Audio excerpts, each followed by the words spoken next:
This is Wilson Lecount, who is the breeches maker here at Colonial Williamsburg. Wilson, are you a journeyman? I'm an apprentice. You're an apprentice? Yeah, nearly done though, nearly done. I've been here about 3 years now and working through the whole thing, you know. Yeah, it's just me right now. You had sewing experience before you started working here, right? Yeah, quite a bit. I've been making clothes for a long time, ever since I was a teenager, and mostly historical stuff too, but never in leather. And it felt like a really interesting opportunity to come here and you know, build onto my toolbox, but also get to, you know, talk to people about it. This is so niche, and I, if I'm correct, you unfortunately lost the master of the shop fairly recently, right? Yeah, in August, Jay Howlett, who was the master tradesman here in the shop, he passed away, and he was the one who kind of revived this trade, brought it back to life. It hasn't been practiced in a long, long time until he did quite a bit of research to kind of bring this thing back from the ashes here. So it's a special place, and you know, we all miss him every day. You know. How long did he work here? He was here for 25 years. Wow. 25 years, yeah, just over that. When I found that out, that was something that really spoke to me in my life when I've sought out craftsmen or tradespeople that are really working in a very specific niche. Over the years, I learned how incredible it is that they have acquired this knowledge. And then I think about what will happen when they're gone and no one else knows how to do what they're doing. Yeah. What you're depicting here at Williamsburg is the manner in which an expert was teaching the next generation, and that's how it carried on. And then that kind of went away, and now in this wonderful institution, there has been an attempt to bring that back, and then when someone passes away, so what he Pretty devastating, yeah. Yeah. I'm sorry. No. What he knew how to do was probably like something that no one else knows how to do, right? Yeah, not really. Anybody who knows anything about this trade, it came from him. You know, there's a couple other people out there who are doing this type of work, but they learned here, or they learned from him directly, and yeah, it's exactly what happened. You know, for 100 to 150 years, this trade was just totally dead. This garment became kind of obsolete with the coming of the Industrial Revolution. So trying to revive something that was passed down from generation to generation when those generations are long gone, you know, was a very difficult thing. And we still find, even after his passing, you know, we're still learning new things about the trade every day. So the research persists, and that's what he would have wanted, you know. So you're an apprentice. He was your master.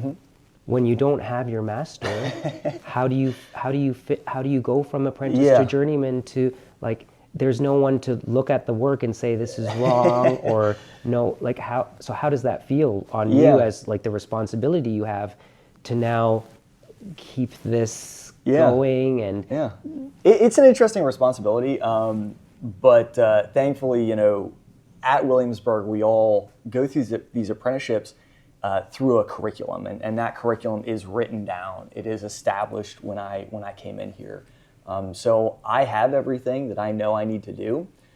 The people who check that off are the master shoemaker and the master tailor. I see. Yeah, you know, and both of them are incredibly knowledgeable people. They don't necessarily know the ins and outs of leather breeches making, but they can help guide me in questions.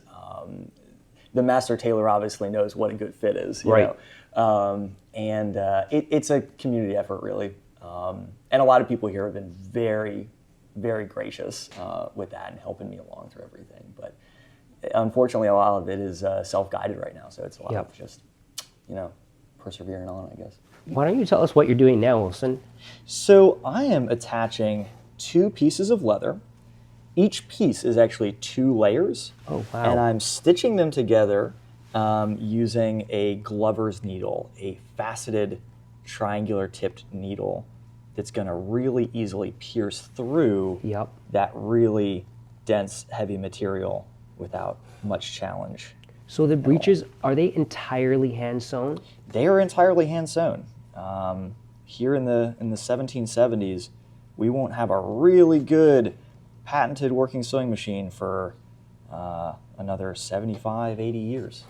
And is there a specific stitch that you use for the whole set of breeches, or do you use different stitches in different places? We'll use a few different stitches. The stitch that I'm using right now is Yeah. sometimes called a Stouing stitch. We're taking two thick pieces of material, butting the edges of those materials just right up against each other, Yep. and passing that needle just halfway through each side. The top layer. The top layer, You're yeah. not going through both layers. You might want to grab a little bit of that Yeah. under layer there, but passing it through both, kind of in the motion, almost like a whip stitch in some Okay. ways, or an overcast stitch.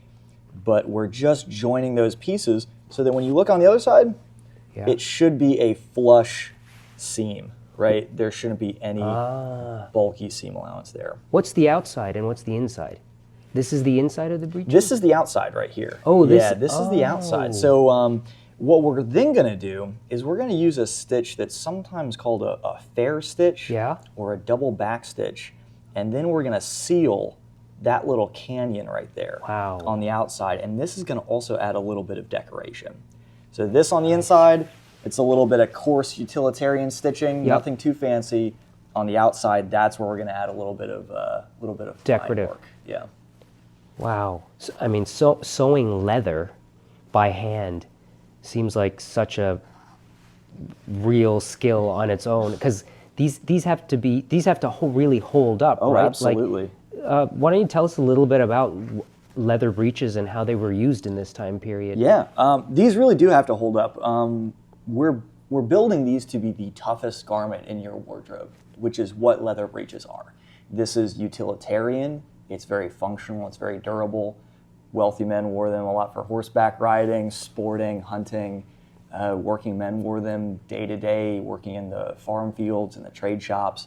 So all this stitching that I'm adding, sewing that seam twice from the inside and the outside, adds all that reinforcement that you want in a really tough pair of pants. That buckskin is Yeah. going to last way longer than your stitches, so you got to really do some tough stitching in there. Do they ever come apart? Like, Sure. were there examples where they sort of the stitching comes apart? Absolutely. It's not indestructible, Yeah. But the stitching is a lot easier to replace than, say, the leather itself. Like if you it know? got a hole in it or something? Yeah, we could always patch it, Yeah. but the stitches are always going to break before the leather does, generally. Okay. I think they're so beautiful. I started noticing leather breeches in paintings and kind of wondering, like, what are those? They look spongy. I don't think that's cloth. And then I remembered my Highwayman poem, breeches of brown doe skin that fitted with never a wrinkle. And when I found out that this existed here, I just had to come and see. Would you be able to show us some examples of finished breeches, please? Wilson? Absolutely. Thank yeah. you. A lot of my most recent work is out being worn in the historic area today. Yeah? But this is one of my favorite pairs that I've made out of black sheepskin, which is a little bit different than that deerskin we were looking at earlier. Would they have had black leather breeches? Absolutely. Really? Yeah. Outside, Look at these. outside of the common tanned color, which is what this nice golden, buttery color is often referred to, Yep. black is probably the second most common choice.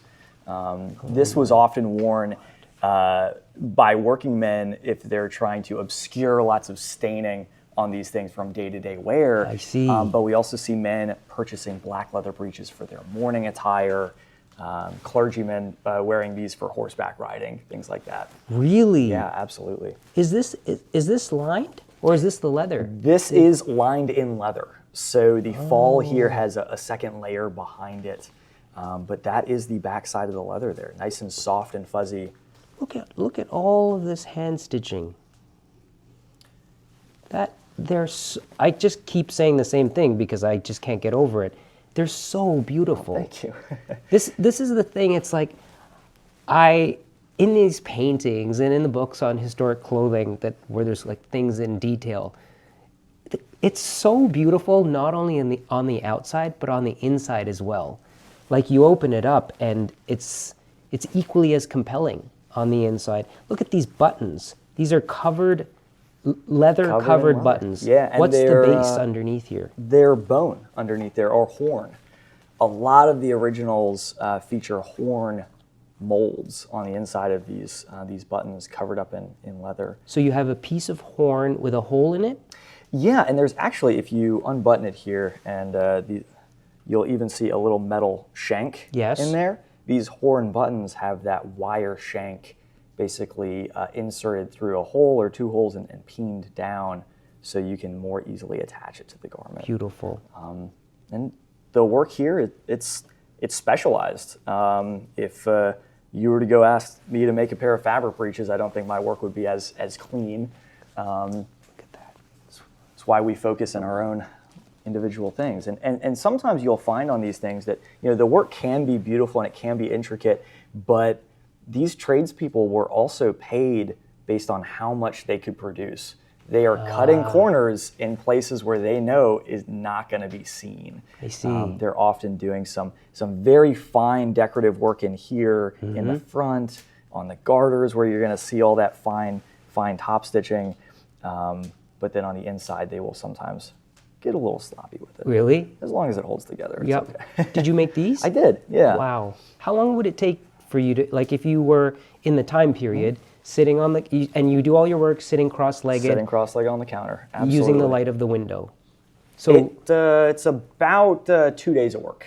Okay. That's what it was expected in the area. Now there were less expensive pairs that could be done quicker, and there is certainly finer work that could take a little bit longer, but it was expected to be done in 2 days.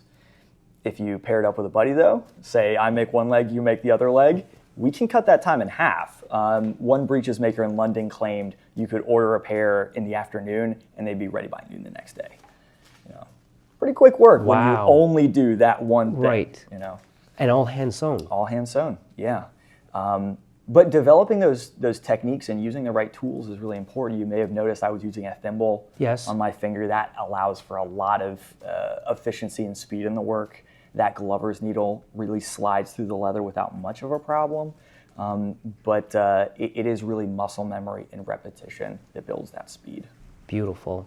They're so beautiful. Look at the color of these. This is also sheepskin in a white color made by Emma Cross, who is a former coworker of mine here. Wow, beautiful. Come on now. Look at those little green shoes. Fetching.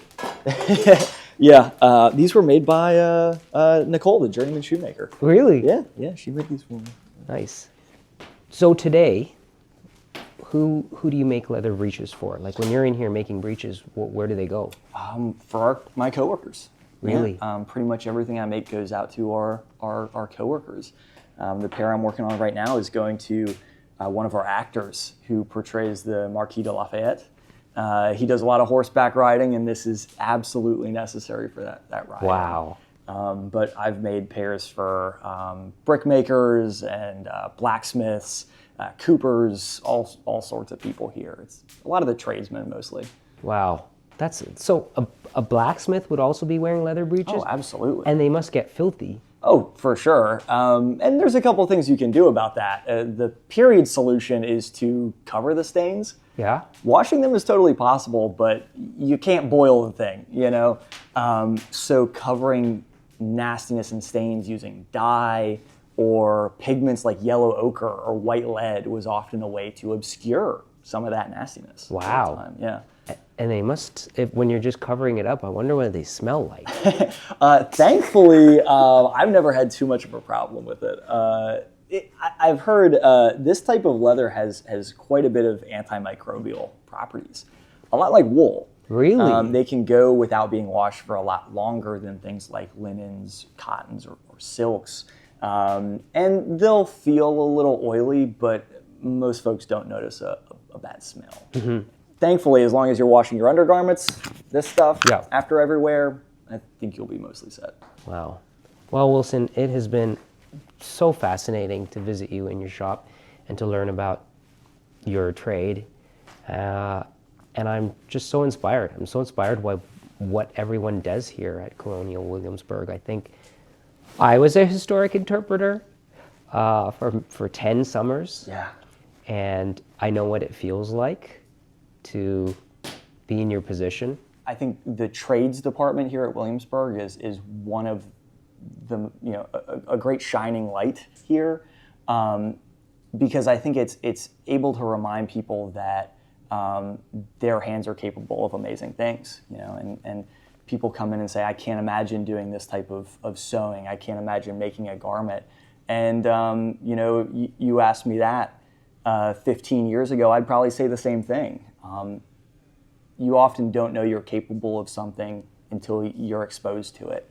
And I think that's what we're trying to do here. Well, this has been fascinating, Wilson.